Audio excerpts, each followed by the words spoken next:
based on their schedule. But we are diligently working to identify these spots.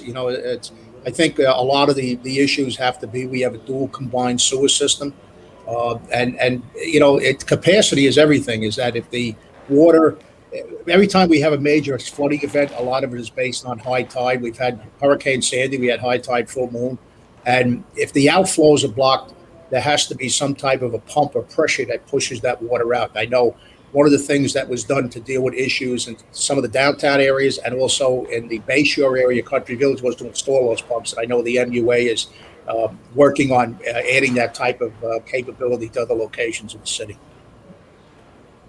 Oh, that's great. I know I've been in conversation with MUA about those pumps at the base of Sip Avenue as it abuts 440 and then the Hackensack, because we have that same issue there. Yeah. And there are some pumps in. Yeah, but they haven't finished the project. Yeah. And that's another issue. And this is something that we've dealt with specifically down at that outflow location, which is at the foot of Sip Avenue. Many times debris gets caught in the screens. And, the MUA folks have to go down there and cut the screens just to get the water outflow going. And we're risking fines. But I mean, you have to weigh the pluses and the minuses. If you have somebody's houses that are flooding, if you recall, many, many years back when they started to put some of the newer homes on the lower end of Sip Avenue there, we literally had a lake down there for one of the big, torrential rainstorms. And I guess it's just, you can see the intensity of some of these storms, whether it's global warming or what. I don't know. I'm not a scientist, but in my experience, and I've been doing this in the OEM side over 20 years, it just seems as though the intensity is a lot more. And, unfortunately, we have a lot of folks that never experienced this before are now dealing with it. Yeah. And water and fire are incredibly frightening when you're going through like the storm or a forest fire. They're like, being from California in the Bay Area, I'm also familiar with that piece of it too. But getting back to some of the things that the residents can prepare for the town hall meetings with FEMA next week, where will they have that schedule? We're working with the outreach folks now. I've been back and forth with her earlier today. We're scheduled. We're good to go Monday through, I think it's Monday, Tuesday, Wednesday, Thursday, or Friday, whatever they choose. We're basing it on the availability of their speakers. So the first location we're looking to do will be at City Hall Annex at Kearney and MLK. The next location I'm looking to do, hopefully, is we can get City Hall. Once we get, it'll probably, we're trying to get 2 per week in the next 2 weeks. So it's going to be based on their availability, because they're doing this pretty much, throughout the whole county.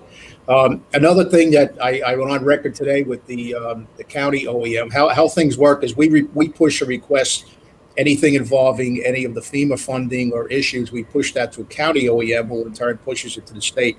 I was on the phone with our federal FEMA representative earlier today, because the initial DRC, Disaster Recovery Center, was opened in Secaucus. And I wanted to tell him, I says, based on the amount of damages that we've had in Jersey City and Bayonne, it would be prudent, in my opinion, if we opened up something in the southern end of the county that's a lot more, accessible to mass transit, parking, and things like that. And Annex 4 would be the perfect fit, because it's a block and a half from, light rail. The parking garage, people can park their cars. So hopefully we can get that going. I know that the mayor had requested that from the early stages, and we're going to try and push that through the system where we can get that. We did it during Hurricane Sandy. It worked successfully, but unfortunately, I guess other places are requesting it. But in my opinion, the Secaucus location is fine for that end of the county. However, kind of 2 of the biggest cities that were impacted in the southern end of the county, it's really inconvenient. And, you have older folks that may not have vehicles and they are depending on light rail or some type of mass transit. I think they should really take that into consideration and say, look, we have a location. We're ready to go. If they told us tomorrow, we're ready to open it up in the system. So. Yeah, no, agreed. I know we had the same issue when they started doing the COVID vaccines and they opened up the site in Kearney. And it was drive-through only, and there are a number of people that just did not have that kind of access. And if we as the city have it, we should be able to provide it. Well, so going back, one of the COVID, you mentioned COVID, we put together our mobile community, mobile community resource unit, which that was really much out in the front line when we started doing vaccinations on site. We worked with Director Flanagan and her folks, and it was very successful. And I think the high visibility of that and the capabilities it has, people see it, they walk up. It was good. We had folks not really knowing, well, what is this for? And we told them, oh, I had a claim. Can I file a hit? Yes, you can. That's great. And so that was actually leading up to another question I had. So when they have these meetings, anyone can attend from any part of the city, meaning Yes. that if you live in Greenville, you can go to downtown if the annex is not convenient. Great, yes, perfect. you can. The big thing is, Councilwoman, too, is I think we got to get out there that folks have to register, and there's two. I have the information here. I can give it to you where they can do it online. You have to get into the system. And once you're in there, they'll generate a file number, so to speak. So everything moving forward, your claim and everything else will be based on that file number. And I seen it at work the other day on Monday at Country Village where a woman came in whose home was damaged. And she had already filed a claim, and the folks from the FEMA side were able to get online and determine, all right, your claim is in queue. We'll be sending an inspector this date. And so, I mean, it is.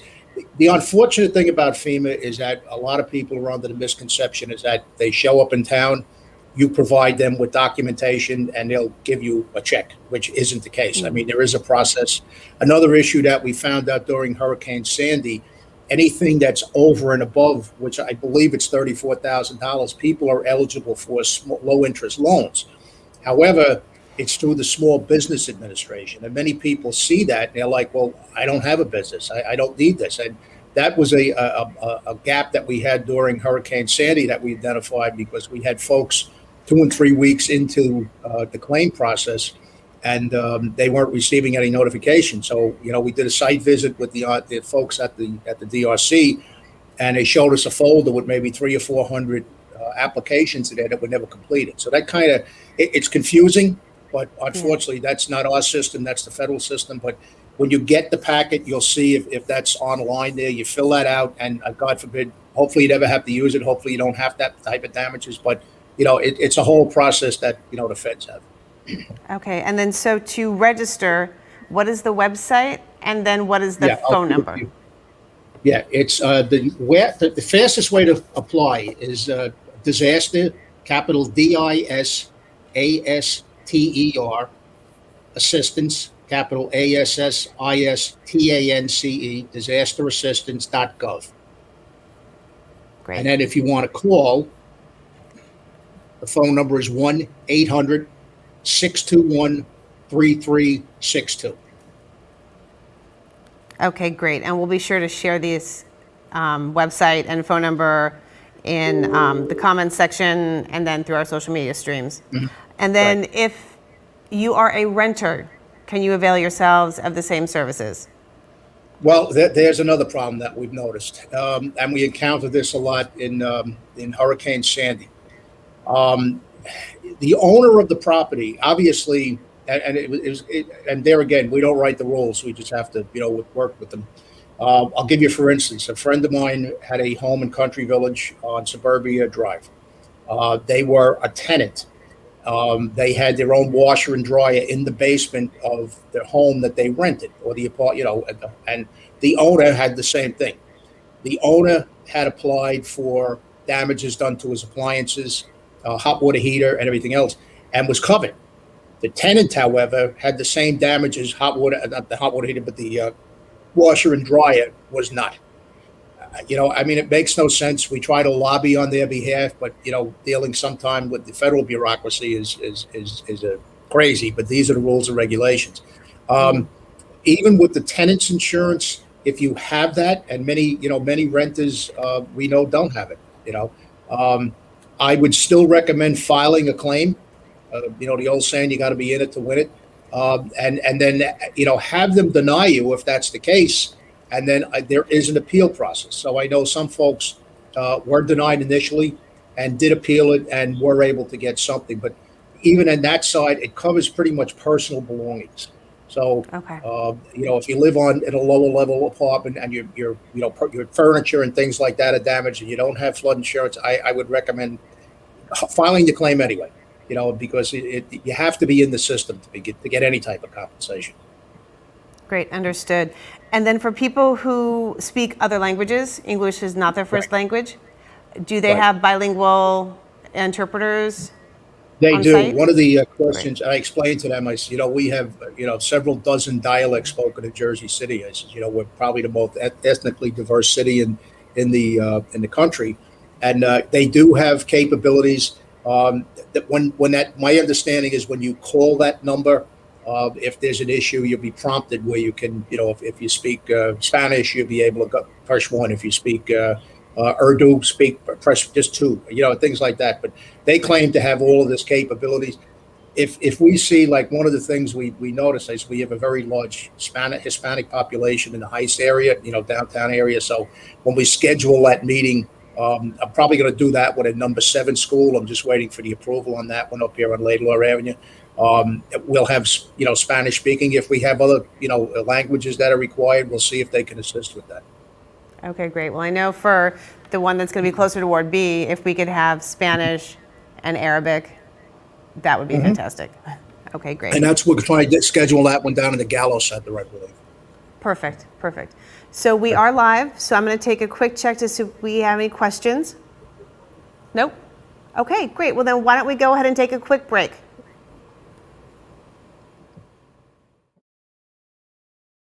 Hudson TMA reminds you that before you ride, you should perform the ABC Quick Check. Here's how to do it. You don't want your bike to fail you, so get in the habit of doing the ABC Quick Check before you ride. A is for air. Check that your tires are properly inflated. They should be pumped up to the inflation rating printed on the tire. Many bicycle pumps come with a pressure gauge, so you can make sure they're properly inflated. Low pressure tires can easily puncture. B is for brakes. Check that your brakes are working. Your brake lever shouldn't come closer than a thumb's width to the handlebar. Your wheel should spin freely when the brakes are off. C is for the cranks, chain, and cassette. Grab both crank arms like this and wiggle them to make sure they aren't loose. Spin the pedals and make sure the chain runs smoothly through the gears. Quick means making sure your wheels are on tight if you have quick release wheels. The wheels should be snug in the dropouts and the quick release lever fastened tight. Most women who give birth recover without problems, but any woman can have complications after the birth of a baby. Learn the post-birth warning signs such as fever, headache, chest pain, shortness of breath, increased bleeding, or thoughts of hurting yourself or someone else. Knowing these can save your life or the life of someone that you love. Trust your instincts. If you feel something is wrong, call and get evaluated by your healthcare provider. If your symptoms get worse or you do not hear back from your physician, call 911 or go to the nearest emergency room. RWJ Barnabas Health. Let's be healthy together. Hudson TMA reminds you that whenever you are out on your bike, there are several things you must remember to stay safe. That means when you ride in the street, ride in a straight line with traffic on the right side of the road. Riding against traffic is dangerous. It puts you where the driver of a car isn't expecting you. Meaning he might turn in front of you, or worse, into you. And you know what that means. Ouch. And if you're riding with friends, always ride single file. And here's something else to remember. Always obey traffic lights and signs, and pay attention to lane markings. When you see one of these, stop. When you see one of these, yield. Traffic might be coming from one side or the other. Now, since your bike doesn't come with turn signals, use your hands. But always check for traffic before you turn. Do this to turn left,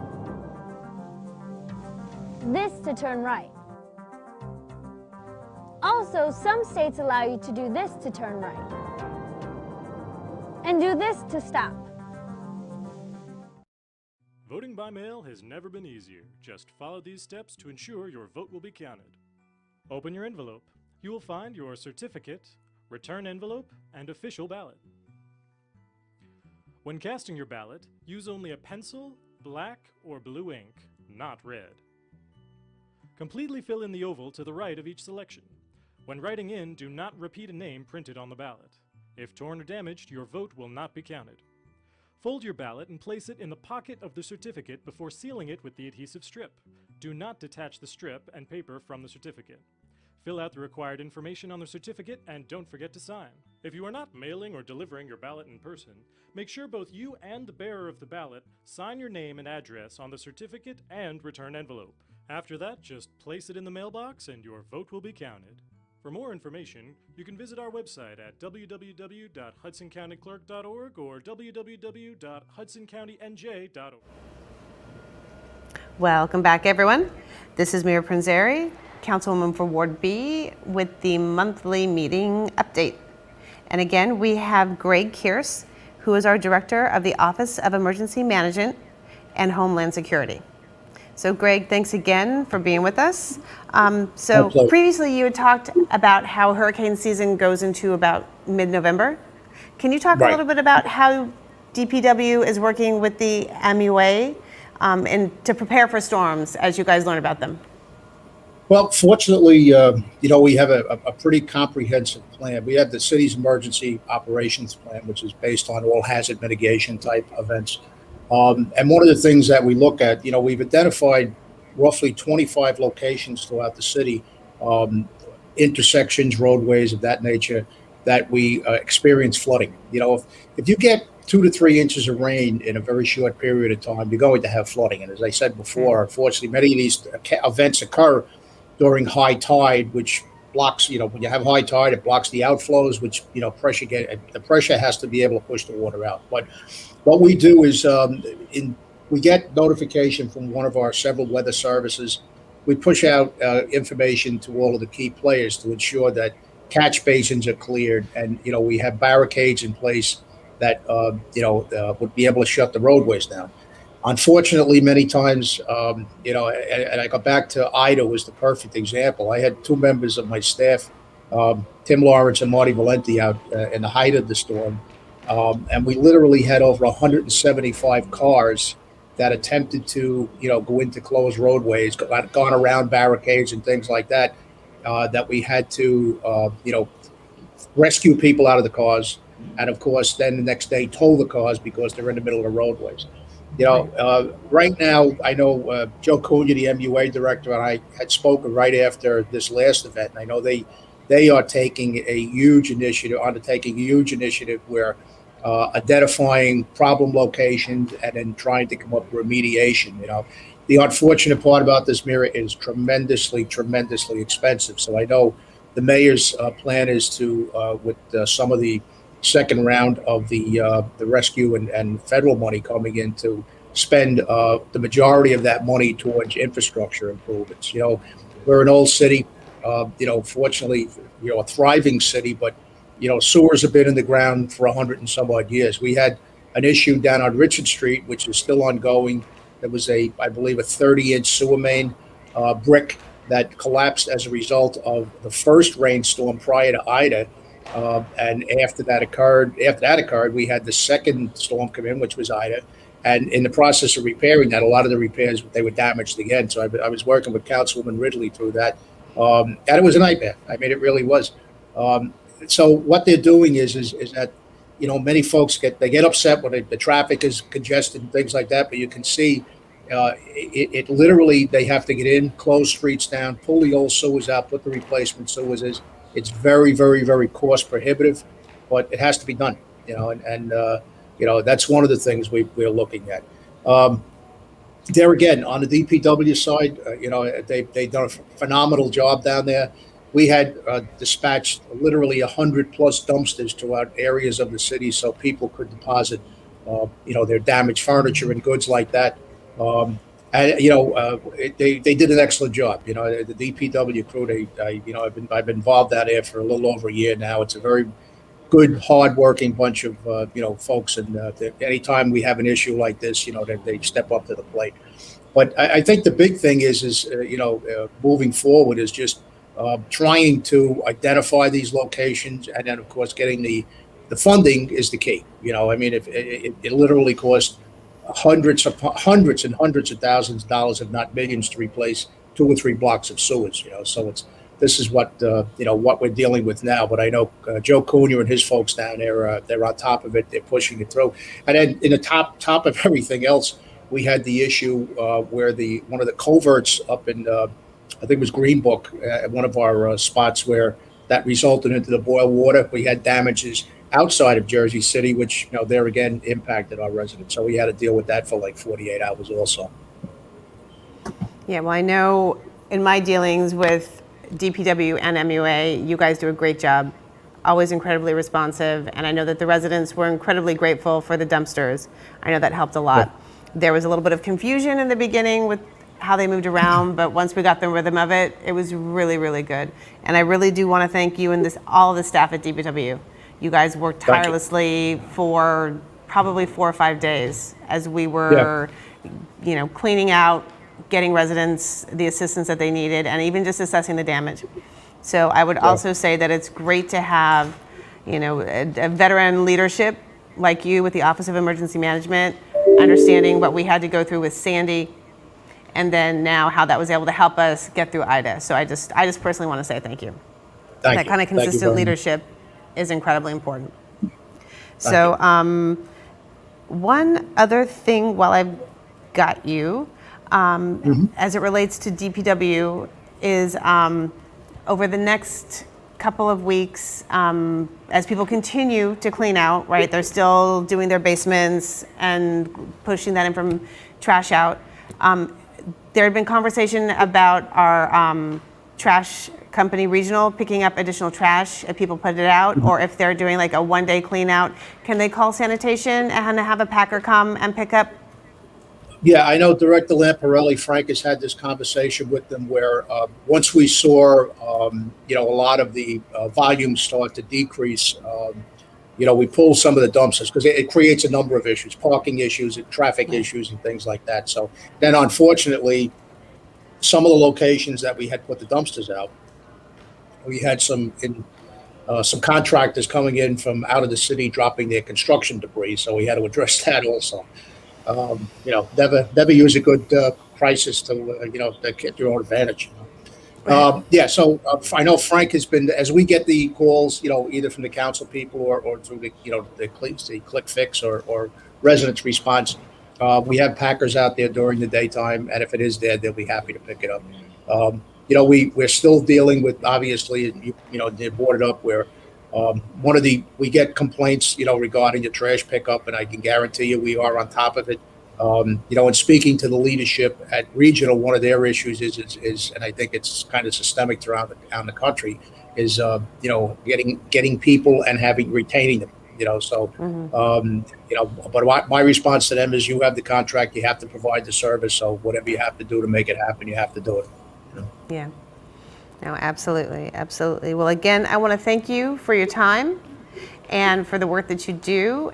And for residents, if you need assistance with this kind of pickup with trash as you're cleaning out, the DPW number is 201-547-4400. Right. And as I say, if you have you or any of the other council people, either text or email myself, Marty Valenti or Frank Frank Lamparelli, and we'll make sure it's taken care of. That's right. So yes, again, reach out to my office, 201-547-5092, or text, and we will make sure that we connect you to the appropriate agencies. Okay, so again, Greg, thanks again, and we are going to take a short break. Have a good afternoon. You too. Thank you. Those times when you need to see the doctor, but you just can't get to the doctor? So where do you go? Go to the App Store, download the Telemed app from RWJ Barnabas Health, and you see the doctor right away. From any mobile device, whenever you want, wherever you are. Quality care, no appointment necessary. The doctor is online when you download the Telemed app. Don't you feel better already? RWJ Barnabas Health. Let's be healthy together. For me, I just felt like it had to be done, as an EMT. I saw things that, I saw how it affected the community, and honestly, I just felt like I had to do it. My family was very against the vaccine at first, but I kind of felt the need to do it so I can kind of just let them know it's gonna be okay. It's science. It's a pandemic. there's a virus going around and we need to stop it. And I feel like we live in an era where we have the technology to do that. It would just bring me peace as somebody in the front lines. That's the only word I can say, is just peace, because, you know, I saw people that had passed away, and I saw how it affected their families, being in that moment when we had to tell them, you know, they're no longer here. So living in a world with no pandemic, honestly, it just kind of makes me feel, it would make me feel more peaceful. When that peak happened of COVID, let me tell you, I was working maybe like 4 days because they needed the extra manpower. We needed extra trucks on, and we had help from FEMA. Not to mention our call volume is normally between 5 to 8 jobs on a 12-hour shift. When COVID hit, it was literally nonstop, and they were all COVID related, every single one of them. Once this whole thing is over, I would love to see everybody to just be in a place where they don't have to be scared to give out hugs or handshakes, or just, you know, just to say hi, you know? They don't have to hide in their own, you know, residence. Hudson TMA reminds you that a bicycle is considered a vehicle. When you ride a bike, you must obey the rules of the road. Ride single file in the same direction as traffic. Obey traffic signs and signals. Signal your turns and look behind you before you turn. And always stay alert.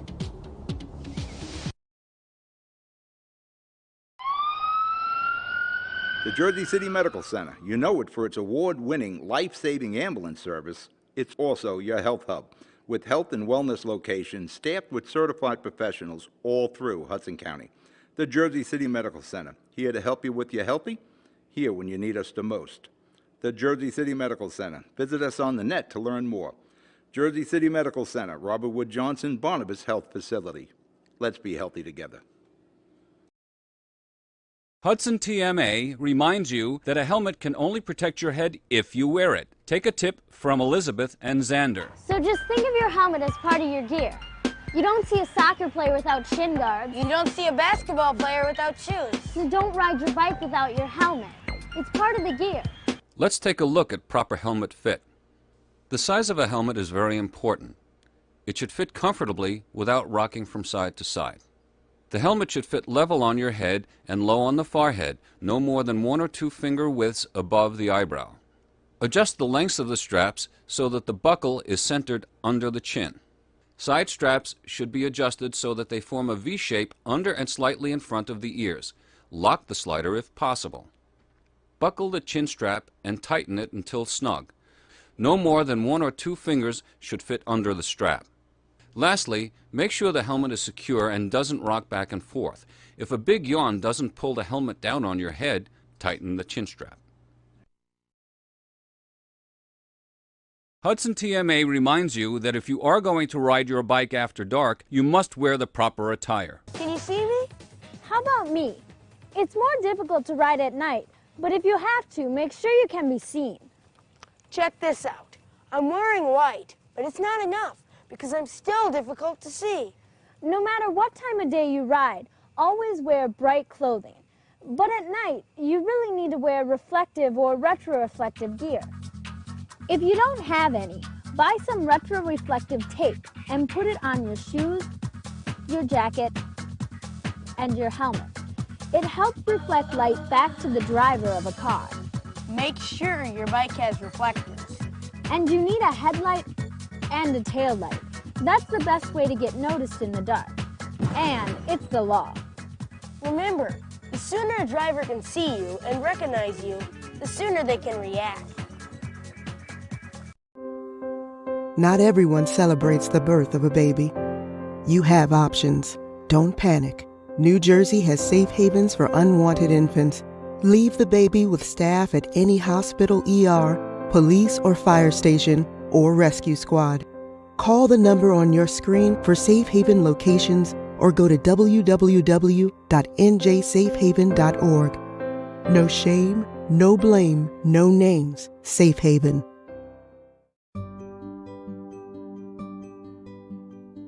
It has actually changed my life. You know, it's wonderful to be in recovery. I'm also a grandpa, a great-grandpa. I found joy in being abstinent from use. You know, I'm a family member, I'm a productive member of society, I'm a dog owner, things like that. I'm a fiance. So I think that recovery means on such a broad scale, there's so many different layers to what recovery means to me. We're just like everyone else. We have heart and soul. It's just that we have this substance abuse disorder and that we're dealing with that. And if anything, it makes us a little bit stronger. The most important thing for people in the communities to know is that they're just like anyone else, and that they don't necessarily want to be doing the things that they're doing, and it's a chronic illness and it's a chronic disease that needs to be addressed as so.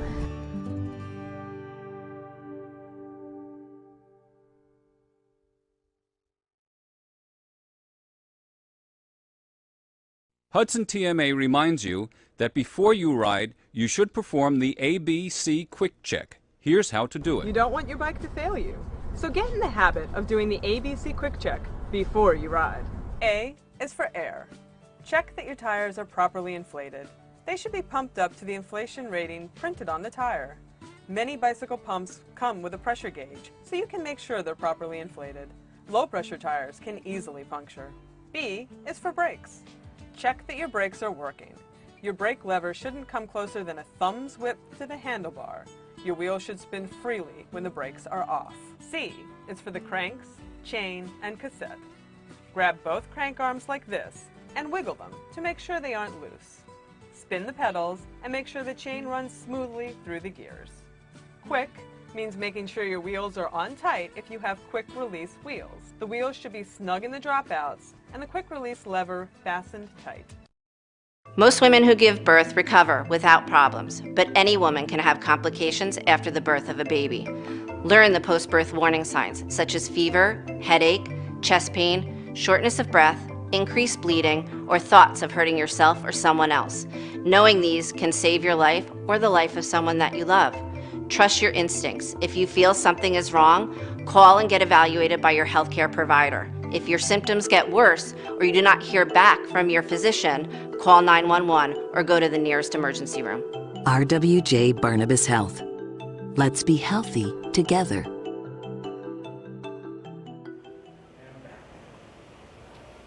Okay, good afternoon, everyone. Welcome back. We have via audio the Mayor of Jersey City, Stephen Fulop. Mayor, thank you for joining us this afternoon. Thanks for having me. Great. So we just had Director Kearse on talking a little bit about the city's response to Hurricane Ida, what residents can expect over the next couple of weeks with FEMA. So do you want to talk a little bit about what the city is doing to help residents connect with FEMA and get other services they may need? Yeah, I mean, Greg probably, or Director Kearse probably touched on the fact that we have the mobile setups all over the city. We've put dates on the city website. We're going to do our best to facilitate connectivity between FEMA and some of our more vulnerable communities that don't have the best access to technology that is essential for filing these complaints. So, and then longer term, we're going to continue to look for ways to upgrade our infrastructure. So that way, as climate change continues to happen and aggressive storms become more of a reality, we're just more prepared. Okay, great. So do you want to talk a little bit more about some of the infrastructure work that's going to be happening over the next couple of years? Yeah, I mean, we're doing about $1 billion with a B of infrastructure work citywide.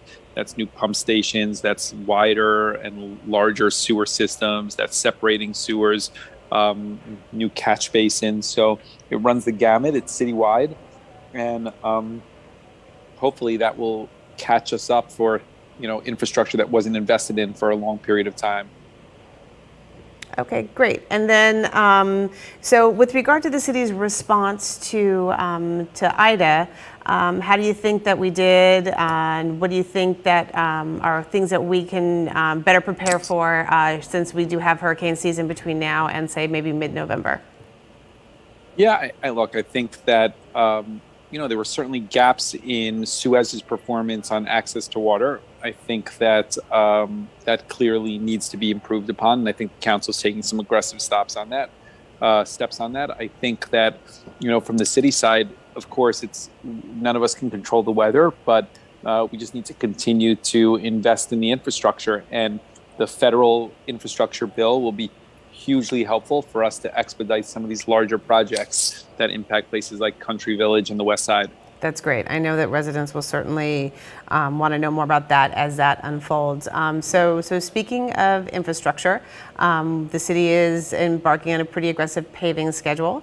Do you want to talk a little bit about what that looks like and what we're doing not only in Ward B, but across the city?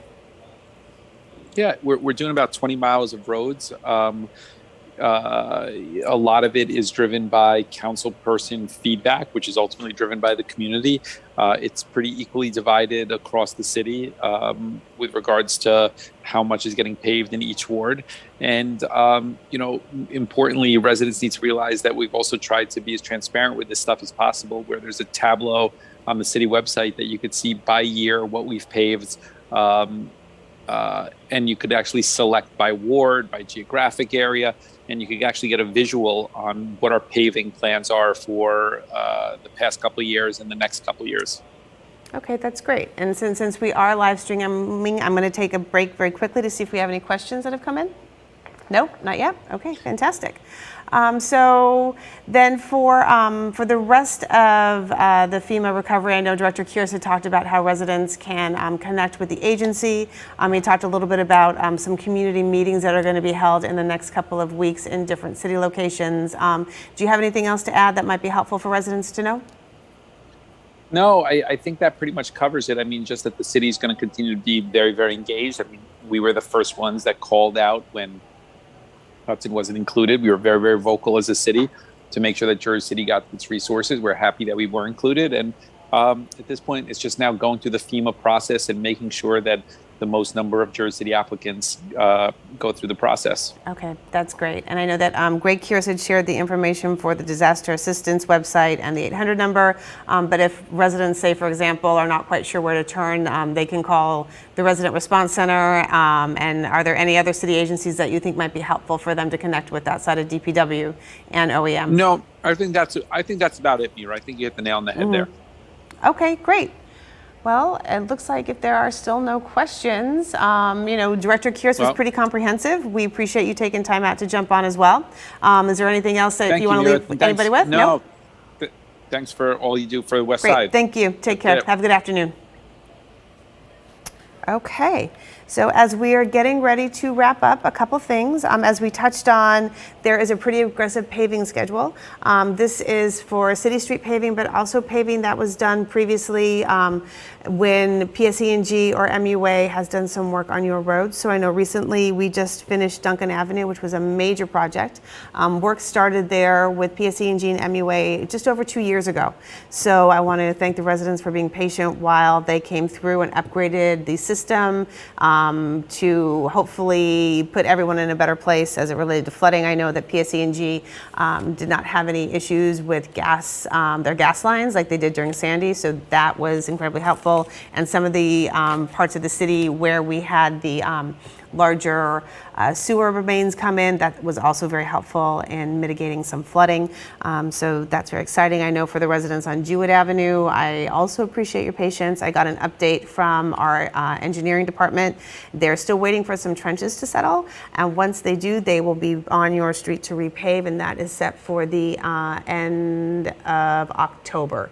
So just a little bit longer. I know it feels like it keeps getting pushed back, but we just want to make sure that the tranches don't collapse when they're coming through to repave. We've also had some of our side streets that have been repaved over the last couple years. Some of them have not had a repave in over 25, so I know they're feeling pretty good about that. Again, you can go onto the city website to take a look at the paving schedule. Also, too, if they're coming to pave your street and you have a speed hump, it will be reinstalled. If you are waiting for a speed hump, they will be coming in between now and the end of the year as well. They just like to do, obviously, the road resurfacing before they put that in. Another very exciting project that just got started is the West Side Avenue streetscape. And for those of you who were not at the community meeting back in April to learn more about it, Basically, we're starting from Broadway all the way on the north. We're going to Stegman on the south. It's going to take about a year and a half for the project to be complete, but we're putting in new sidewalks. We're putting in new ADA compliant ramps. We're doing complete resurfacing or repaving of the road, restriping. We'll be putting in bike sharrows, so while we can't do dedicated bike lanes on West Side Avenue because it's narrow, we will be able to put that kind of signage up for to remind drivers that the bikes do share the road with them. And on corners where there's enough room for emergency vehicles to turn, we're going to be doing bump outs with rain gardens and bioswale. So we'll be the first ward in the entire city to be getting some of that daylighting in areas where we cannot do that because the roads are just a little too narrow. We are going to be looking at alternatives by fire hydrants to do some daylighting there, and to also put in, again, rain gardens and bioswales. And this will also help us, obviously not with major flooding like we saw with Ida, but certainly for some of the lower rains to catch and retain some of that water as it runs down off the boulevard. So again, the first section is started. They're actually a pretty good way through. I believe they've done the first 2 blocks. So if you want to take a look at what you can expect on your street over the next year and a half, you can go down and check it out over there. So we're very excited to have that. And that actually was done through a partnership not only with the city but with the West Side Partnership, which is the Special Improvement District. They are going to be assisting us with maintaining the rain gardens and bioswales once they are installed. So again, this is a great public-private partnership and a great way that the Special Improvement District has shown value to the businesses, since its inception, which has really only been about a year and a half, 2 years. So that's very exciting. This weekend, there are a number of events, especially on Saturday. It's a very, very, very busy weekend in Jersey City. You have the Jersey City Jazz Festival down at Exchange Place. You have the Holy Festival, also downtown. There are 2 events for Hispanic Heritage Month. On the west side of the city, we have the McGinley Square Music Pop-Up at the little kiosk, which is right at the intersection of Montgomery and Bergen and the Boulevard. They will have music there on Saturday afternoon starting at 1. In Lincoln Park, a couple of very exciting things happening. First of all, you have the kickoff of the Carnival, sponsored by the South Hudson Civic Organization. That will be in the same location as the one over the summer. So that'll be down closer to the Duncan Avenue entrance. And then up by the fountain, we have the last installment of Lincoln Park Live Music at the Fountain. This afternoon on Saturday from 2 to 6, we will have a couple of live bands. We have some women maker market, which is going to be great. And so, yeah, fun for the family. It's, music is free. Come check out some great local artists and great local artisans. And, if you have other, want to know more information about what's happening over the weekend, you can go to the Cultural Affairs website and go to the city website. You can also check out my social media streams, where we'll be sharing that information as well. If you have any questions as it relates to Ida and what cleanup and compensation through FEMA is going to look like, as always, please do reach out to my office. Phone number is 547-5092. You can also text. The cell phone there number is 201-618-6621. And as always, you can shoot me an email. That's usually the best way to get me. We try to keep up as best we can on comments and tags from social media, but that can actually get pretty daunting. So the fastest way to get us is either by phone or by email. And the email is mprinz-arey@jcnj.org. Also, tomorrow, we have the Ward B debate with myself and Joel Brooks, who is running for the seat as well. That will be 6 p.m. You can watch it on the Hudson County View live stream there, and they'll also have it on Comcast, correct? And what channel on Comcast? 19? Channel 19. You can catch it there as well. And of course, tonight we have our city council meeting. You can watch that via the live stream through the city website. And, again, please reach out anytime you have any questions. And we look forward to seeing you all next month. Take care, and thanks again for tuning in. 190. 190. Oh, sorry. Okay. Oh, I was just corrected once again. I did not hear correctly through the mask. So the cable channel is 190, 190, not 19 as I previously stated. So sorry for that. Cable 190 for all of the debates. And yeah, we'll see you soon.